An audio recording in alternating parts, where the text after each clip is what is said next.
বিজেপির কতগুলো লোক যারা রাজনীতি করতে এসে ধর্মের নামে দাঙ্গা করে, ভাই ভাই অশান্তি লাগায়।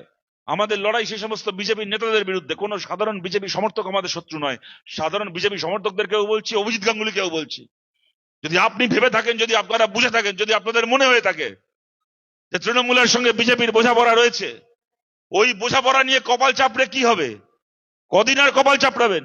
আপনি অভিজিৎ গাঙ্গুলি, আপনি এমপি, আপনি এর আগে জজ ছিলেন, আপনি বড় মানুষ, আপনি হাইফাই লোক, আপনি বাড়িতে ডাকলে সাংবাদিক চলে যায়, আপনার ইন্টারভিউ নেয়, আপনি অন্ততপক্ষে নিজের মনের দুঃখটা প্রকাশ করতে পারেন। আর বুথে বুথে যে বিজেপি সাধারণ কর্মী আছে, 2021-এর আগে বিজেপি নেতাদের কথা শুনে যারা দেওয়াল লিখেছিল, যারা পোস্টার লিখেছিল, বিধানসভা ভোট হয়ে গেল, যার বাড়িতে হামলা করলো তৃণমূল, যার বাড়িতে আগুন লাগালো, যার জমি দখল করলো, যার ছেলে মেয়েকে আক্রমণ করলো, আর সেই বিজেপির কর্মী দেখছে ভোটের পরে যখন মার খাচ্ছে তখন কোন নেতাকে ফোন করলে নেতা ফোন ধরছে না।